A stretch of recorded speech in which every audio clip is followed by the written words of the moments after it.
Hai, halo Sobat Satya dari Keuangan Lovers dan juga Sobat Ngobrol. Bersama Marlin di sini dan kali ini bersama Anjani Butres. Apa kabar Anjani? Baik, beliau adalah founders dari Kembali Berwisata dan juga Madu dan Laut. Wow, apa itu ya? Nanti kita ngobrol-ngobrol ya. Tapi ini tentunya masih di edisi Sustainability Future Stock and dengan topik spesial wisata berkelanjutan. Cocok ya topiknya? Oke, lanjut ya. Sekarang ngobrol dulu nih sama Anjani. Anjani, kamu ini sebenarnya siapa sih? Kok kayaknya spesial banget? Coba cerita-cerita sedikit. Apa ya, mungkin dari latar belakang dulu ya. Nama aku Anjani. Aku sebenarnya background pendidikan ya. Formalnya itu adalah aku mengambil jurusan manajemen bisnis. Iya, gitu ya. Dan untuk saat ini professionally aku bekerja di perusahaan dan aku juga punya beberapa usaha idealis gitu ya, yang hopefully ya nanti kedepannya dengan harapan-harapan yang kita punya juga dengan idealisme yang ada itu bisa menggerakkan khususnya anak muda gitu di bidang pariwisata berkelanjutan. Dan ada juga satu lagi side job ya, mungkin side business aku juga yang berhubungan dengan pengembangan UMKM lokal gitu. Jadi kesimpulannya nih yang kita dapatkan nih sedikit sneak peek gitu ya dari Anjani, dia mendirikan tadi adalah Kembali Berwisata ya, dan juga ada Madu dan Laut. Nah ini punya waktu gitu ya di sela kesibukan sebagai pegawai full time kantoran, tapi punya idealisme juga untuk membangun dua hal ini gitu. Tapi korelasinya dua hal ini adalah berkelanjutan tadi kayaknya ya, aku dengar ya. Kenapa sih gitu loh? Boleh cerita nggak sih kenapa angle-nya di sustainability atau berkelanjutan tadi? Oke, kalau sebenarnya karena awalnya kenapa punya waktu itu ya mungkin karena aku ngebangunnya nggak bareng-bareng ya. Aku punya beberapa partner juga yang bekerja sama aku juga dengan idealisme yang sama, dengan motivasi yang sama, visi misi yang sama gitu. Dan memang untuk benang merahnya juga sebenarnya nggak ada karena co-founder juga beda nih. Kembali Wisata aku ada partner sendiri, Madu dan Laut juga ada sendiri nih gitu. Jadi dua entity yang berbeda, bisnis unitnya berbeda. Cuman ternyata pas ya dilihat sekarang gitu ya, ternyata ada benang merahnya nih dari si sustainability itu sendiri gitu. Jadi sebenarnya kalau Kembali Berwisata sendiri itu kita adalah media pariwisata gitu, tapi memang kita membahas tentang sustainability dari segi tourism. Benar mungkin aku cerita sedikit latar belakangnya, itu sebenarnya lahirnya pas pandemi.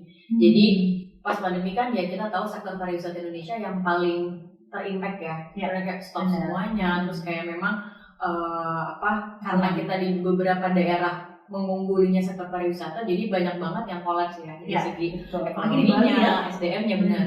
Dan waktu itu aku dan partner aku ya berpikir sebenarnya apa sih apa sih yang bisa kita ambil dari keberhentian ini gitu. Berarti ya dari segi aku basicnya memang manajemen bisnis dan partner aku adalah basisnya adalah kreatif dan desain.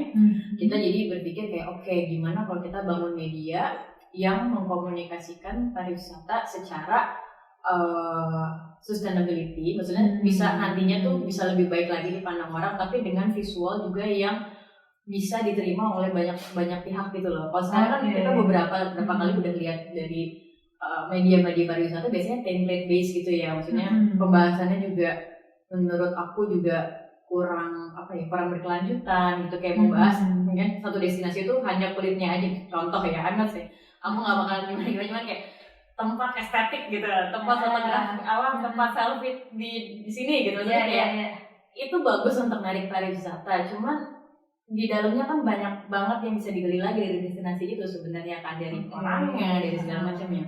Jadi berangkat dari situ ya udah kita bangunlah sih Kembali Berwisata ini dengan harapan, kenapa namanya Kembali Berwisata ya, setelah pandemi ini selesai ya kita bisa kembali berwisata dengan sesuatu yang bisa lebih baik lagi gitu dari kitanya.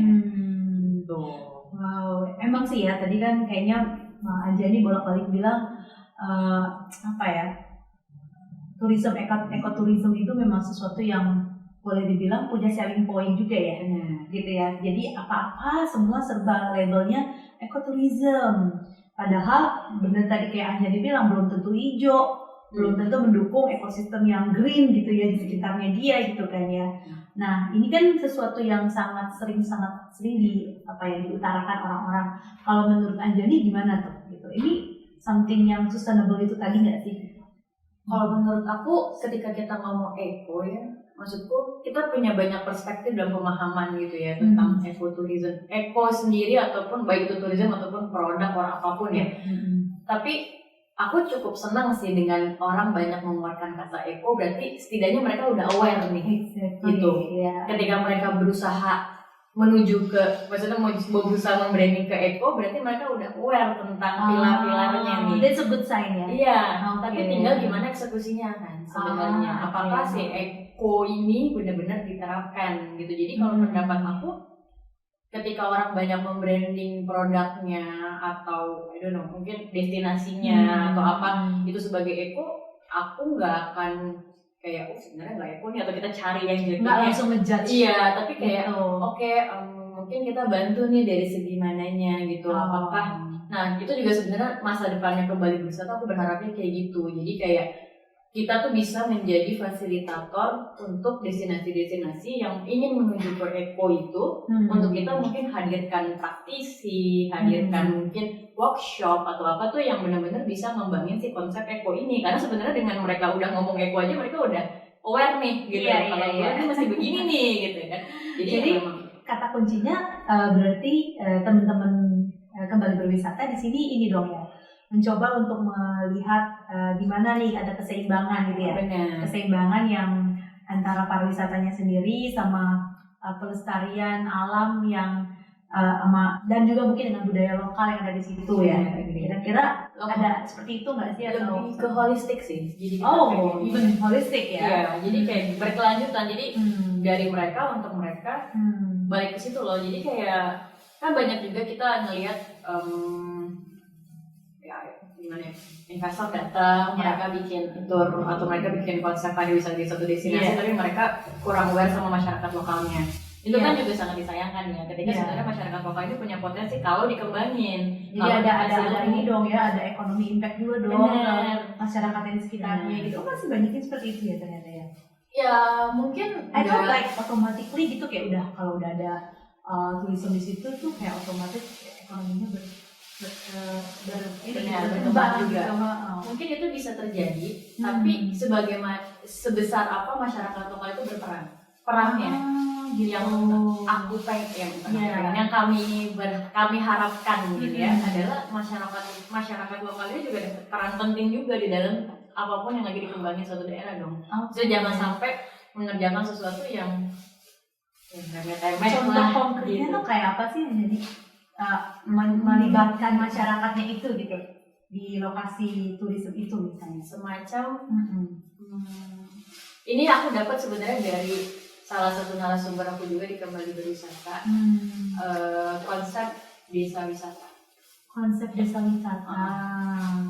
Kayak beberapa desa wisata itu mereka tuh menjadikan masyarakat lokal itu jadi kayak apa ya, dipertontonkan gitu loh, kayak ditaruh di satu hub gitu ya, di satu tempat, dan mereka bikin aja di dalam atraksi budaya bisa di situ gitu ya. Tapi narasumber aku sempat ngomong, dan itu juga terbuka juga aku, jadi gimana kalau wisata desa, kita yang datang ke desa mereka, kita yang melihat proses. Jadi kayak tour ya. Benar. Kita melihat proses pembuatan apapun lah, kopi misalnya. Kita datang ke sana, bukan gitu ya, hasil-hasil daerah itu gitu ya. Kayak gitu. Jadi kayak konsep desa wisata, aku nggak bilang itu jelek ya, cuman kayak mungkin apakah itu menarik juga gitu ya, komplimen gitu ya. Iya, apakah itu cocok buat masyarakatnya, kita nggak tahu kan. Iya, tapi kan kalau kayak orang-orang asing ya, turis asing, mereka suka kan mengeksplor local culture gitu kan, kayak gimana sih cara bikin tenunnya ya kan. Kita aja orang kota doyan ya. Kalau kita ke desa kan kayak pengen tahu ya gitu ya. Bener, gak cuma datang untuk ngeliat danau doang misalnya, atau datang lihat gunungnya doang gitu kan ya. Kayak gitu. Jadi kayak sebenarnya kayak pelibatan itu menurutku harusnya terjadi di tanahnya mereka gitu. Iya. Maksudnya bukan kita buatin tempat baru lagi gitu buat mereka. Mungkin memang aksesnya lebih mudah, cuman pride-nya mereka jadi nggak ada gitu loh di rumahnya sendiri gitu loh. Mereka lagi bikin tempe terus kita coba bikin tempe ala mereka. Iya, nggak cuma datang tiba-tiba udah jadi ini gitu ya, udah jadi produk gitu ya. Mungkin kita juga pengen tahu how they do it. Bikin tempenya kayak apa sih? Jangan-jangan tempenya ternyata eco-friendly juga gitu kan. Tepungnya ternyata organik atau apa gitu deh ya. Nah, ngomong-ngomong tadi soal yang tadi Andi ceritain, ada keterlibatan lokal culture-nya atau keterlibatan orang-orang lokal yang bisa masuk dalam ekosistem ekonominya gitu ya. Nah, menurut kamu nih ya, ini karena kita di Eureka Women ya kan, kita benar-benar concern juga dengan perempuan gitu kan ya. Nah, gimana nih keterlibatan komunitas masyarakat terutama untuk kaum perempuannya gitu? Ada concern di situ nggak sih kira-kira dalam yang bisa dikaitkan dengan tourism tadi gitu? Perempuan ya, because you said kayak holistik ya tadi kan. Iya. Kalau spesifik perempuan, jujur aku belum pernah meriset itu dan aku belum memandang ya maksudnya aku selalu melihat secara umum gitu ya, melihat perempuannya atau gimana. Cuman mungkin itu jadi salah satu yang aku juga lagi tekuni juga di bisnis aku satu lagi nih, si Madu dan Laut gitu. Madu dan Laut ya. Iya. Aku jadi salah ingat. Kayak lagu ya, Madu dan Racun ganti jadi Madu dan Laut. Iya. Jadi melebar gitu. Nah, jadi sebenarnya concernnya di Madu dan Laut. Mungkin Madu dan Laut itu adalah side business aku juga sama partner aku, yang mana kita tuh mengembangkan produk madu dari masyarakat adat Baduy. Itu kita ada ya madu Baduy ya, ada madu hutan. Madu hutan lagi itu kan susah ya. Benar. Ininya ya, produksinya ya. Oke. Itu kita kembangkan komunitasnya dan kita repacking gitu. Kenapa kita repacking? Maksudnya kita repacking dengan kemasan yang menarik lah untuk untuk masyarakat ya, untuk konsumen ya. Kenapa? Karena memang kalau dari latar belakang aku sendiri, aku udah lumayan kenal nih dengan masyarakat Baduy dan produknya gitu. Jadi memang aku peminum madu Baduy. Tapi banyak orang kan yang mungkin belum tahu nih gitu. Dan salah satu yang aku pelajari di kuliah aku juga adalah ketika orang pengen membeli sesuatu kan pasti mereka melihat visualnya dulu gitu ya. Jadi bagaimana menarik orang itu untuk melihat visualnya dulu gitu. Nah, yang kita kembangin sekarang juga adalah tenun Baduy juga yang dilakukan oleh perempuan sebenarnya. Jadi tadi aku tanya jadi memang dari madu ini bisa akan nanti di 2024 ya hopefully kita bisa ngembangin si tenunnya ini karena memang jarang dilihat nih gitu tenun Baduy gitu ya, dan itu mulai berkurang komunitas perempuannya yang di Baduy itu yang menenun gitu. Jadi memang mungkin kedepannya kita lagi coba gimana caranya bisa mengkombinasikan antara madu dan tenun ini sebenarnya situ sih gitu. Menarik ya, madu dan tenun ya gitu. Kenapa ya? Mereka sendiri di sana gimana sih situasinya? Apakah memang sulit gitu untuk mereka membuka diri untuk mau berkolaborasi? Ada challenge seperti itu nggak yang dialami sama timnya Madu dan tadi laut gitu? Kan dekat di laut ya? Juga sih. Tapi kenapa sih dikasih nama Madu dan Laut? Biar di tanah aja. Biar di tanah. Habis jangan lama-lama bukan Madu dan itu. Gitu. Gak ada sih, gak ada. Ini sebenarnya nama dipikiran dari partner aku terus kayak items baru gitu. Iya, Madu dan Laut gitu. Oke. Nah itu tadi, jadi gimana tadi caranya pada saat melakukan proses kolaborasi tadi itu kan, ya tuh tadi kan Anjani bilang ketemu sama ada komunitas perempuannya yang memang mereka ternyata ada yang bisa bertenun segala itu kan caranya teman-teman untuk mulai berkolaborasi dengan orang-orang di dalam gitu kan ya. Ada challenge-nya nggak sih pada saat mau melakukan itu gitu? Karena kan mungkin I don't know the way how they mindsetnya mungkin atau apakah yang ada challenge yang lain gitu? Sebenarnya nggak ada sih ya. Maksudnya mereka sangat open, mereka sangat terbuka dengan malah terlalu terbuka buat aku ya dengan ide-ide gitu ya, yang mana menurut aku takutnya malah melunturkan dari budaya mereka sendiri gitu ya, maksudku gitu ya. Mereka tuh benar-benar masyarakat Baduy ini masyarakat yang memang nggak mau konflik.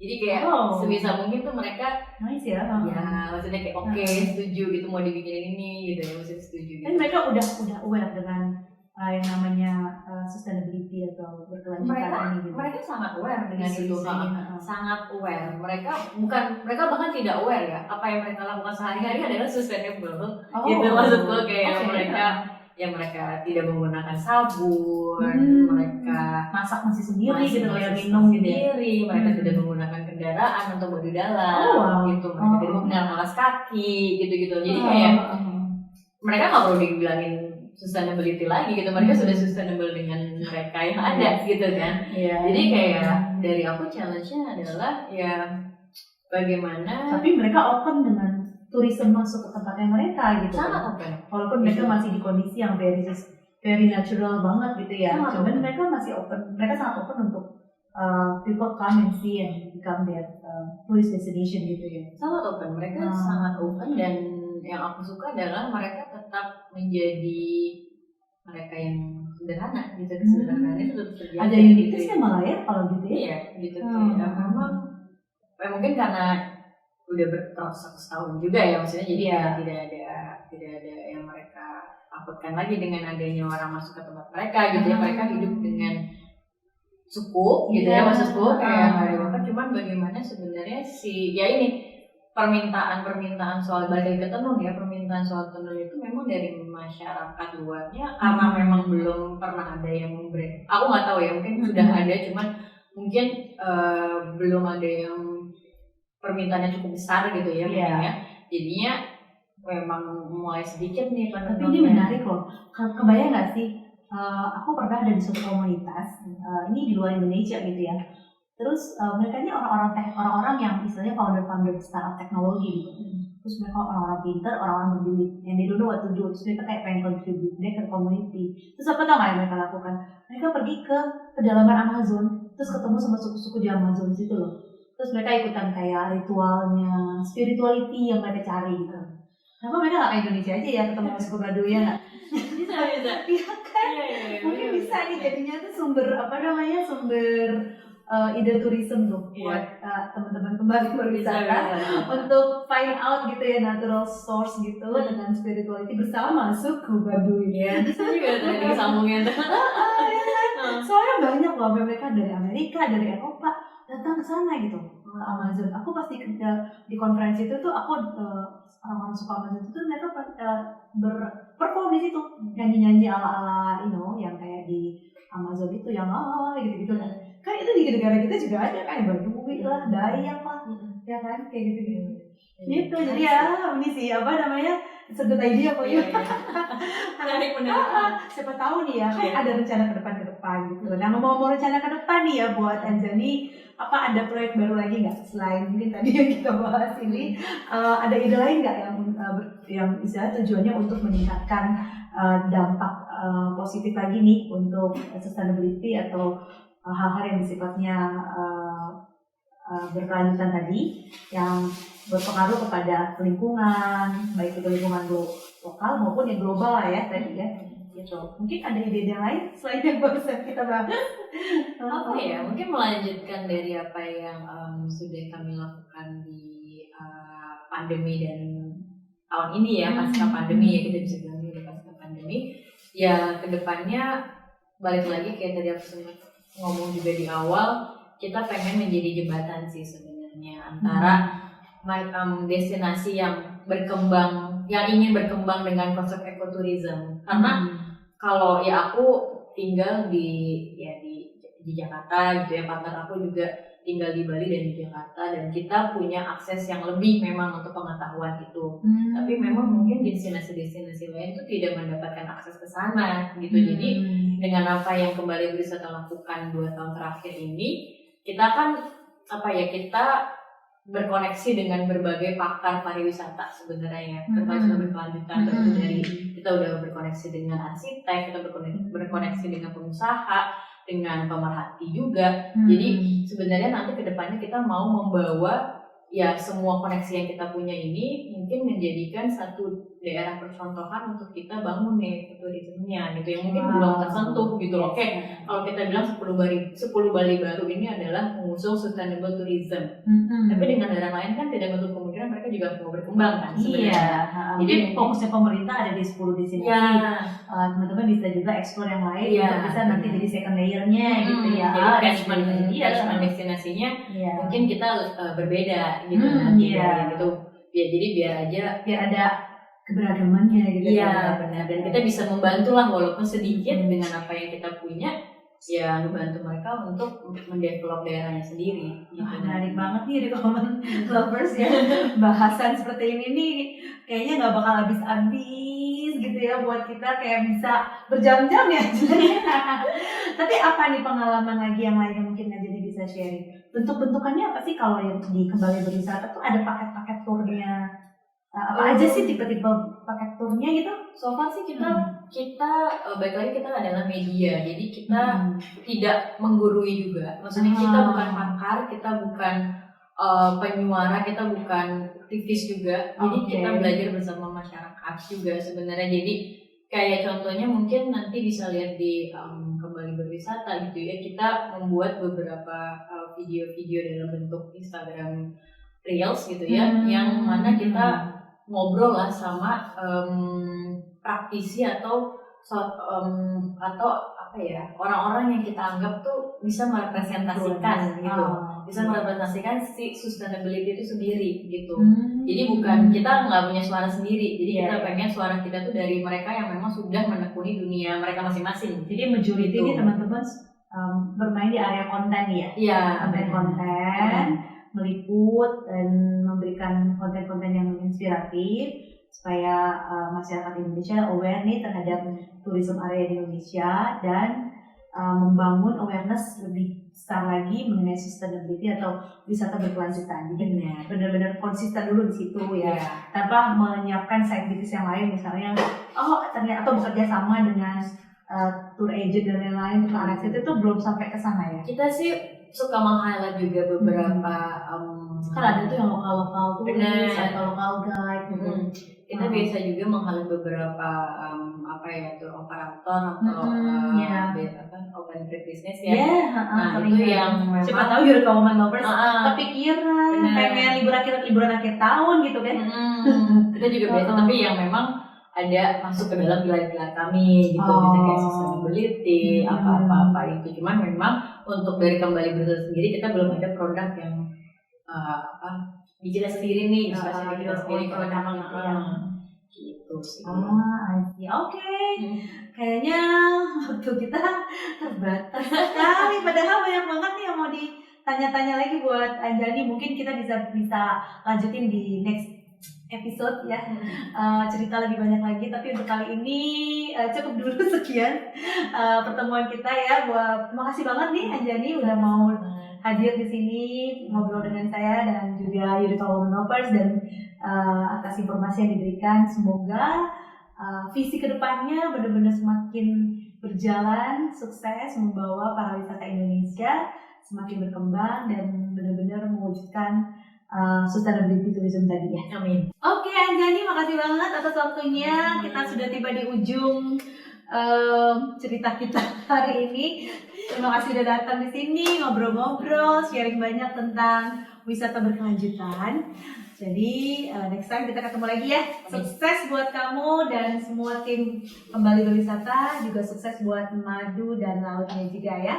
Oke, semuanya kita say bye-bye nih. Terima kasih untuk para Sobat Satya, Eureka Women Lovers, dan juga Sobat Koprol yang sudah setia menonton kita di sini dalam topik Sustainable Future Stock.